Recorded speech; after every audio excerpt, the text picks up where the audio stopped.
Olá, tudo bem? A partir de agora você acompanha mais um Universiência, o primeiro programa brasileiro de TV e internet produzido por meio da colaboração entre emissoras e instituições públicas de ensino superior nordestinas. Saiba quais as pesquisas científicas que vamos conhecer hoje. Pesquisadores avaliam a resposta imunológica da vacina Coronavac na população idosa. Estudantes da Universidade do Recôncavo da Bahia desenvolvem poste gerador autônomo para iluminação pública. E ainda, professores do Instituto Federal da Bahia mostram que aprender a tabela periódica pode ser divertido.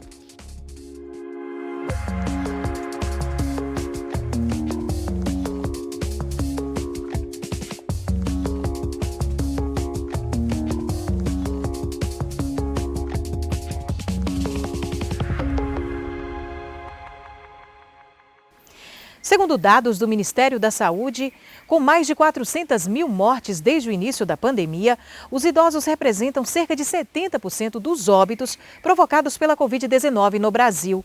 A alta mortalidade pela infecção nessa faixa etária reforça a prioridade dada à campanha de vacinação ao público acima de 60 anos, a fim de garantir a proteção individual e coletiva. No entanto, estudos sobre a efetividade da imunização na população idosa ainda são escassos. E por isso, pesquisadores da Universidade Federal de Sergipe avaliaram a resposta imunológica da Coronavac em 171 idosos e profissionais de instituições de longa permanência de Sergipe. Vamos ver o que eles descobriram? Desde o início da pandemia da Covid-19, o mundo se deparou com uma nova situação que não estava totalmente preparado para o enfrentamento da Covid-19. Visto isso, se identificou dentro dos estudos epidemiológicos que as populações mais vulneráveis eram principalmente as populações de idosos e que também aqueles pacientes que tinham alguma comorbidade. Essas pessoas elas tiveram mais avanço para casos de óbitos, mas também das complicações relacionadas com isso. Então, maior hospitalização, maior tempo na UTI.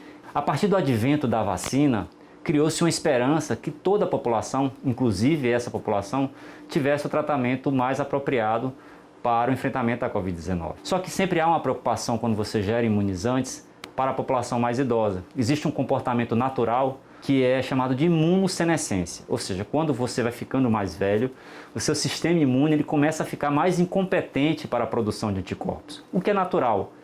Foi a partir da soroprevalência que nós avaliamos no estado de Sergipe, no EPSergipe, que surgiu esse trabalho de avaliar a resposta imunológica após a vacinação com Coronavac em idosos institucionalizados.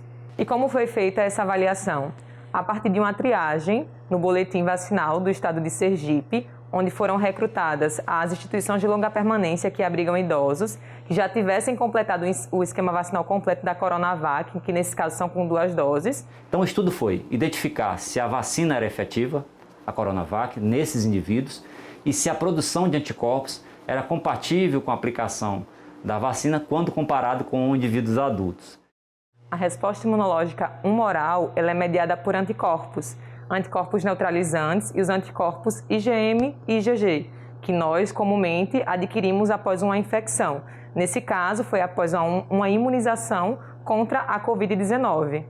Nós vimos que, nos primeiros 30 dias, as mulheres apresentavam uma taxa de anticorpo menor que os homens. Porém, nos 90, os homens eles diminuíram e as mulheres aumentaram. Já a resposta imunológica celular é mediada por células, que são conhecidos como os linfócitos T, CD4 e CD8. O CD4, ele ajuda a conter essa infecção oportunista. E já o CD8, ele vai fazer com que essa célula infectada seja destruída. Nos resultados encontrados, o CD4 foi maior em mulheres idosas, quando comparado com os homens, e o CD8 foi menor. Então, significa dizer que essas mulheres, ela pode apresentar uma imunidade prolongada em comparação com os homens. Isso pode ser explicado porque nós mulheres temos mais um hormônio chamado estrogênio e os homens têm mais uma testosterona. E alguns estudos recentes relatam que nós mulheres, o estrogênio ele auxilia nesse aumento da produção de anticorpos e já a testosterona contribui para a diminuição. Então é por isso que os homens estão mais ligados à infecção Covid-19 de forma grave, quando comparado com as mulheres. Cerca de 80% a 85% das pessoas que estão evoluindo para os casos graves atualmente no Sistema Único de Saúde, no SUS, são pessoas que não estão vacinadas ou estão com ciclo vacinal incompleto. Se essas pessoas tomassem a vacina e aquelas populações que ainda não tomaram a vacina busquem tomar, ela tem uma cobertura não só de produzir anticorpos, mas também de produzir uma defesa muito mais duradoura. A hipótese inicial era que os idosos eles tivessem uma resposta imunológica inferior aos jovens. Porém, no trabalho foi visto que não, que essa resposta ela foi igual. Porém, o acompanhamento foi pequeno. E por que a hipótese que levantamos não foi confirmada? Porque nós pensamos que esse tempo foi menor de acompanhamento e o imunizante ele vai responder de formas diferentes em diferentes populações. E isso pode estar relacionado à etnia, comorbidades, então pode ter interferido. Então, fica de sugestão para os próximos estudos que avaliem um tempo maior e que vejam variáveis diferentes. Então, o estudo ele é vanguardista no Brasil e também em Sergipe, cria a esperança e traz dados científicos irrefutáveis de que a vacina funciona e ela é muito importante para a proteção de todas as pessoas. A seguir, uma solução eficaz e de baixo custo para a escassez na iluminação pública. Universiência volta já já.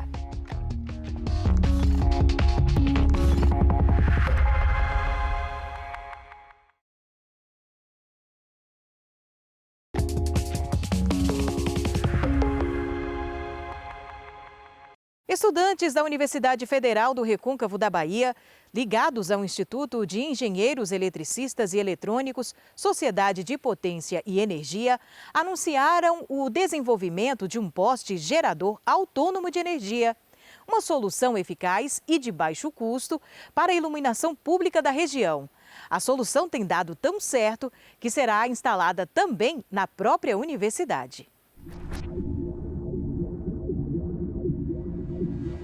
Apesar da iluminação pública fazer parte do cotidiano dos brasileiros, desde o surgimento das cidades, ainda há muitos problemas para garantir a oferta desse serviço.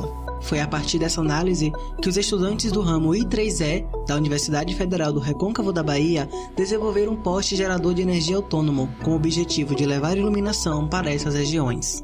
O projeto Ecoluz foi uma idealização de um anterior orientador do capítulo, que é o professor Marcos Túlios. O professor Marcos Túlios trouxe essa ideia de Campina Grande, da Universidade Federal de Campina Grande, e ele tentou implantar e colocou essa ideia nos estudantes.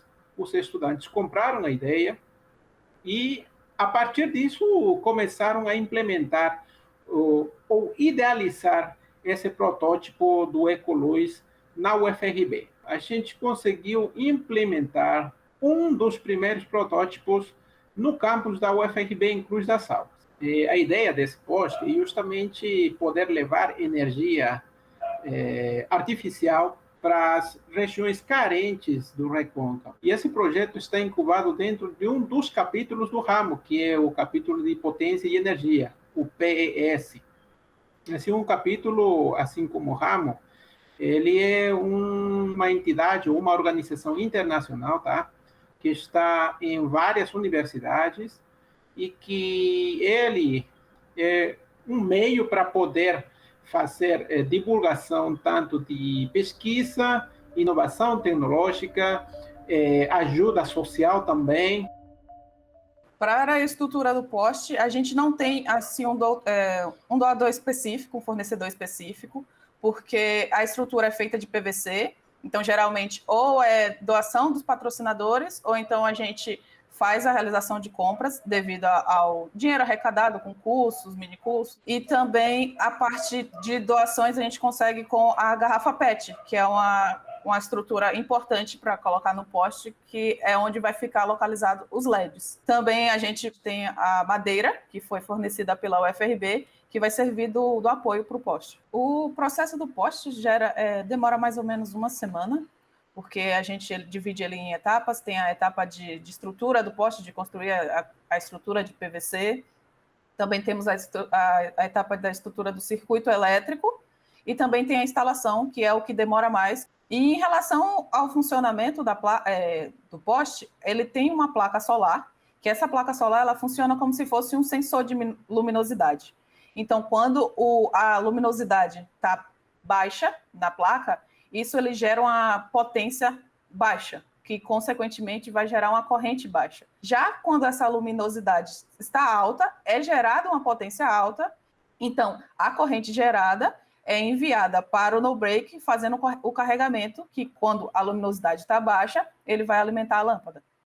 O papel que está trazendo aqui a universidade, em colaboração com esses projetos, é muito importante. E gostaria de ressaltar que justamente a implementação de mais 10 protótipos vai ser graças ao investimento que a universidade está fazendo. E a gente apenas está esperando, né, a volta das aulas presenciais para a gente retomar, né, e poder implementar mais 10 postes do Ecoluz dentro do campus da UFRB e mais lá na frente poder isso replicar para as comunidades quilombolas, que certamente esse era o objetivo principal, né?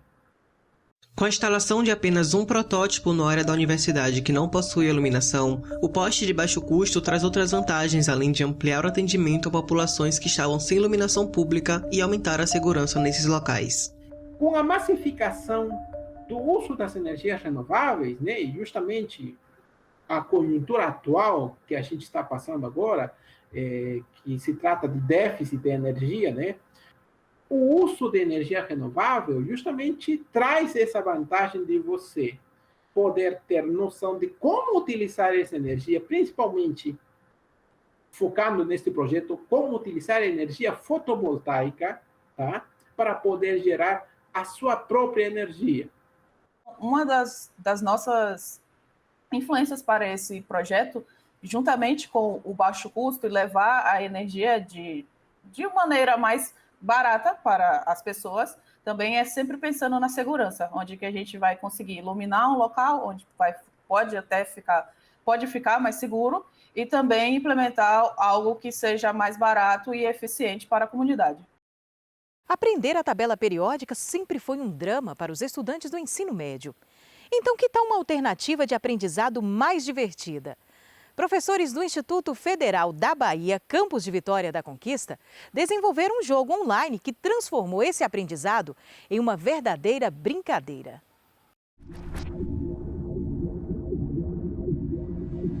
A pesquisa sobre o software Big Bang, ela surgiu dentro do grupo de software educacional, que é um grupo concebido inicialmente por mim e pelo professor Pablo, que visa justamente o desenvolvimento de softwares educacionais para o ensino de química. Depois esse grupo foi aumentando e hoje em dia ele tem outros softwares educacionais também voltados para outras áreas do conhecimento. A ideia do Big Bang, na verdade, ela surge dentro de um outro projeto, que era o Programa Institucional de Bolsa de Iniciação à Docência, o PIBID, onde uma estudante do PIBID, Priscila Carvalho, desenvolveu um jogo de tabuleiro, um jogo físico, né, um jogo de tabuleiro e cartas, chamado Jogo da Tabela Periódica.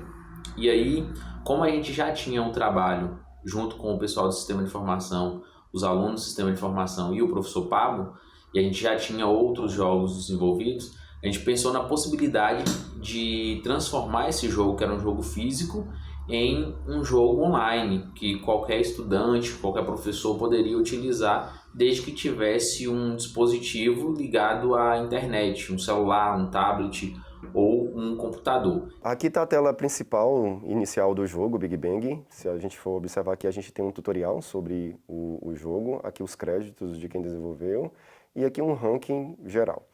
Ao iniciar, a gente seleciona o nível que a gente vai jogar, iniciante aqui. Vou colocar um nome, Andréia, selecionar um avatarzinho desse, jogar. Ao jogar, a gente seleciona as dicas, e essa é a primeira dica: gás menos denso que o ar utilizado em dirigíveis e no mecanismo e no enchimento de balões. Qual é? É o hélio. Então, coincidentemente, está aqui o hélio, e o hélio acertou. Para a gente verificar o posicionamento, e aí, como ele acertou aqui na primeira dica, eu tenho aqui 5 pontos. Se eu clicar para ver a outra dica, ele vai informar que eu preciso posicionar esse elemento na tabela periódica. E aí eu tenho a distribuição eletrônica aqui, um S2, eu consigo enxergar um S aqui, um S2, e eu posso consultar também a distribuição aqui eletrônica pelo diagrama de Pauling e verificar que esse gás ele fica posicionado aqui em cima. Como ele acertou o posicionamento também desse elemento, ele ganha mais 5 pontos. E por aí vai. Isso é bem interessante porque a gente percebe que os softwares educativos, quando são desenvolvidos, eles ficam muito centrados em um local e poucas pessoas conhecem, né? Então, o nosso grupo de pesquisa conhece, os professores de Química do IFBA gostam, usam.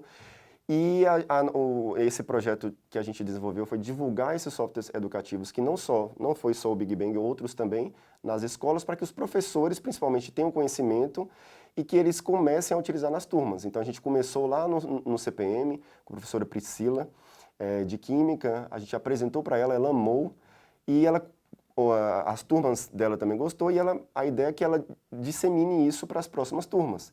E o nosso desafio foi, num projeto de extensão que a gente tem no IFBA, a gente já fez essa divulgação 1 ou 2 vezes, em editais próprios para isso, a gente pegou alunos bolsistas, estudaram o software, como é que funciona, e sentaram com os professores, mostraram como é que funciona o jogo, e rodaram nas turmas junto com o professor, porque a gente sabe que tem professores que têm aquele receio com tecnologia, então os alunos deram esse suporte no início, e a ideia é que eles fiquem mais confiantes para usar nas turmas seguintes, sabendo que não é um bicho de 7 cabeças, que a tecnologia veio para ajudar, veio para dar suporte, veio para auxiliar o professor como um material didático complementar em sala de aula. E aí a gente trouxe isso para uma plataforma online para transformá-lo em um jogo eletrônico, que aí você quebra, na verdade, todas as fronteiras, né? Porque você sai de um material que é físico, que depende da impressão, que sofre um desgaste ali com o tempo, que você tem que reimprimir, então você tem um gasto com isso, e você traz para uma plataforma online, onde o estudante pode estar jogando aqui, ou pode estar jogando em outra cidade, outro estado, em até o mesmo outro país, utilizando as tecnologias da informação e comunicação como aliada aí ao processo de ensino de Química, o que é algo que tem sido cada vez mais buscado pelos pesquisadores, pelos professores, e agora com a pandemia a gente viu aí a necessidade, né, de estar utilizando essas tecnologias como suporte para o ensino de um modo geral. É importante ressaltar aqui que o aluno não só ele vai jogar isso aqui, mas o professor ele pode estar explicando o assunto em sala de aula usando o software. Então ele vai falando da distribuição eletrônica, ele vai falando como é que pode usar o diagrama de Pauling para posicionar, e aí o aluno ele vê isso funcionando na prática, e aí ele vai, claro, chegar motivado a fazer isso em casa, a ver o nome dele no ranking, e ele vai se estimulando a aprender por si só. A ideia é essa, o professor ensinar e o aluno aprender por meio de uma ferramenta lúdica, interativa, dinâmica, por meio de um software educacional. E veja daqui a pouco uma casa que foi transformada em um verdadeiro laboratório a favor da natureza. Depois do intervalo, a gente volta já já.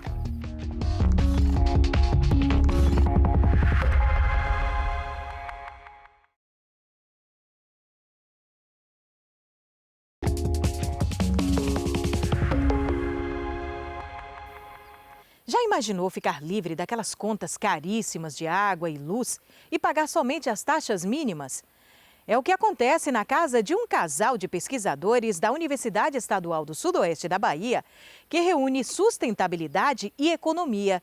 Eles transformaram a própria moradia em um verdadeiro laboratório amigo da natureza. Essa casa, quando a gente pensou em construir, a gente pensou uma casa que trouxesse benefício, bem-estar para a família, mas também trouxesse um certo ganho para a gente, né? E a gente pensou uma casa assim, dentro da concepção de uma edificação ecológica, né?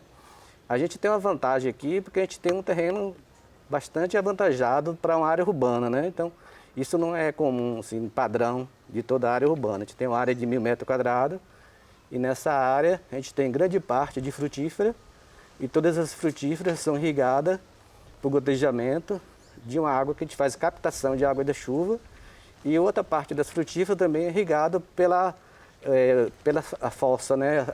Pelo tratamento das águas servidas, que usam os afluentes, né, líquido, que a gente faça um serviço de tratamento e utiliza para irrigação por infiltração diretamente nas raízes das plantas. Toda a nossa água da nossa casa, seja água de chuveiro, água da pia, água da descarga, então toda a nossa água servida, ela passa por um sistema de tratamento, onde a gente utiliza o sistema, né, que tem uma caixa de gordura inicialmente, depois passa por um sistema de fossa séptica, depois da fossa séptica falta um sistema de biológico, né, tratamento biológico, com várias divisões com rochas, né, e finalmente tem uma saída onde a gente tem uma opção de colocar, né, cada 1 mês ou 2 meses, a gente coloca uma pedra de cloro, pedra cloradora, né, que é uma caixa cloradora. Então, no final, essa água ela vai para uma tubulação no subsolo, no solo onde tem as plantas, que é uma tubulação furada, onde irriga essas plantas por infiltração. Minha esposa, na época, quando projetou, né, ela usou como esse critério, né, a posição geográfica em relação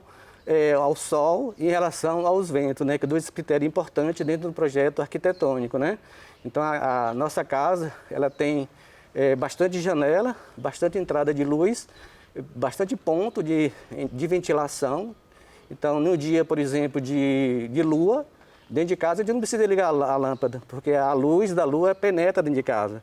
E durante o dia a gente não liga a luz em ambiente nenhum, que todos os cômodos, né, foi projetado com um sistema de tamanho de janela bem avantajado, que possibilita boa iluminação natural, além de uma boa ventilação. Para você ter uma ideia, a cozinha, por exemplo, ela foi projetada na saída do vento. Era como se fosse fazer uma experimentação com nós mesmos, nós sendo os usuários dessa casa. Aí os prós e contras, falar com mais propriedade, uma vez que você está inserido dentro desse sistema de utilização consciente de água, energia e agora, mais recentemente, a geração de energia solar também. Todos os mecanismos são importantes, né?